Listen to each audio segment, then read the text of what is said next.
امام زین العابدین میرے مصطفیٰ کریم کے نواسے امام حسین کا میدان کربلا میں بچ جانے والے اکیلے بیٹے، اور امام زین العابدین فرماتے ہیں میں اگر ایک مہینہ عمرہ کرنے نہ جاؤں تو حجر اسود میری خواب میں آتا ہے اور مجھے آگے کہتا ہے حضور میری آنکھیں ترس گئی ہیں، مجھے دیدار تو کرا جائے، دیدار تو کرا جائے۔ اور حجر اسود جدھر امام صاحب گھوما کرتے تھے آپ کے حالات میں لکھا حجر اسود بھی ادھر ادھر جاتا تھا طواف۔ اتنی بڑی شخصیت مسجد نبوی سے نکلے تو ایک آدمی نے گالیاں دینی شروع کر دی۔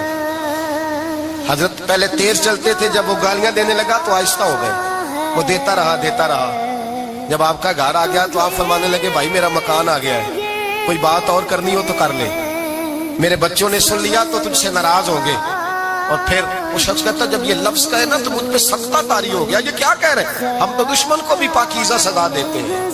یہ کیا کہہ رہے ہیں؟ حضرت نے کہا کوئی بات کرنی ہو تو کر لے، میرا مکان آ گیا ہے۔ وہ کہتا میں اس بات پہ بھی سختے میں تھا۔ تھوڑی دیر گزری تو فرمانے لگے بھائی ابھی تو نے میرے وہ عیب بیان کی ہیں جن کا تجھے پتا تھا، میرے اندر تو اور بڑیاں کوتاہیاں پائی جاتی ہیں، اور بڑیاں کمیاں، بڑی پتا سارا ہے سردار نو کیتیاں تھا من نانم کے من دانم،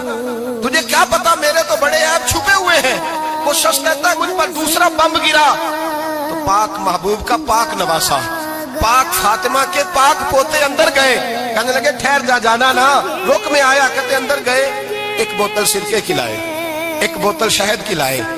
5 کلو کھجوریں لائے، میرے ہاتھ میں تھمائی، کہنے لگے تحفہ ہے۔ کہتے ہیں میں اب تو ماری گیا، میں نے کہا حضور یہ کیا ہے سارا کچھ، میں گالیاں دے رہا تھا۔ آپ فرمانے لگے جو تو کر رہا تھا وہ تیرا کردار ہے اور یہ جو میں نے کیا ہے یہ میرا کردار ہے، اس لیے کہ میرے دادا مولا علی شیر خدا حل عطا مشکل کشا حضرت علی نے نصیحت فرمائی تھی کہ بیٹا جو گھر آئے وہ خالی ہاتھ نہیں جانا چاہیے، جو دروازے پہ آئے وہ خالی ہاتھ نہیں جانا چاہیے۔ حضرت پیچھے پلٹے تو وہ پیروں میں بیٹھ گیا، کہنے لگا حضور میں نے حسین کو نہیں دیکھا، میں نے علی فاطمہ کو نہیں دیکھا، میں نے مصطفیٰ کو نہیں دیکھا، پر آپ کو دیکھ کے لگتا ہے کہ ان کے اخلاق کتنے اعلیٰ ہوں گے، کتنے اعلیٰ ہوں گے۔ میں لعنت بھیجتا ہوں اس پر جس نے مجھے کہا تھا کہ زین العابدین کو برا کہو، کائنات میں اگر قصیدے پڑھنے چاہیے تو مصطفیٰ کی آل کے پڑھنے چاہیے، اگر تعریف کرنی چاہیے تو رسول اللہ کی آل کی کر۔ تیری نسل پاک میں ہے بچہ بچہ نور کا، تیری نسل پاک میں ہے بچہ بچہ نور کا، تو ہے نے نور تیرا سب گھرانہ نور کا۔ فرمایا آپ تو تعریف کے تو بھائی یاد رکھیں آپ بدلہ لے کے عزت نہیں کرا سکتے، عزت تو معافی میں ہے، معافی میں عزت ہے۔ حضرت بایزید بستامی کے ساتھ یہودیوں کا پیشوا رہتا تھا، زیادہ تر مخالفتیں حسد کی وجہ سے ہوتی ہیں، حسد بنیادی وجہ ہوتی ہے۔ قرآن مجید نے کہا محبوب یہ تیرے ساتھ جو زیادتی کرتے ہیں معاذ اللہ بے ادبی کرتے ہیں، حسد من عند انفسہم، ان کے دلوں میں تیرا حسد ہے۔ حسد بنیادی وجہ ہے اختلاف، حسد ہوتا ہے جو وجہ بنتا ہے۔ حضرت بایزید بستامی کے پڑوس میں یہودیوں کا پیشوا رہتا تھا، آپ کی مخالفت کرتا، ساری زندگی اس نے مخالفت کی، یہودی اسے بڑا مانتے تھے، اس سے کوئی غلطی ہو گئی سارے اسے چھوڑ گئے، پہلے رئیس اعظم ہوتا تھا پھر غریب ہو گیا۔ ایک دن حضرت بایزید بستامی گھر آئے تو بچے کے رونے کی آواز آئی، زوجہ سے پوچھنے لگے اس کا بچہ کیوں روتا ہے؟ تو کہنے لگی آپ کو پتہ ہے نا اب لوگ اسے چھوڑ گئے ہیں تو گھر میں دیا نہیں جلتا، بچہ چھوٹا ہے اندھیرے میں روتا ہے۔ رات گہری ہو گئی تو حضرت بایزید نے اپنے گھر سے دیا اٹھایا،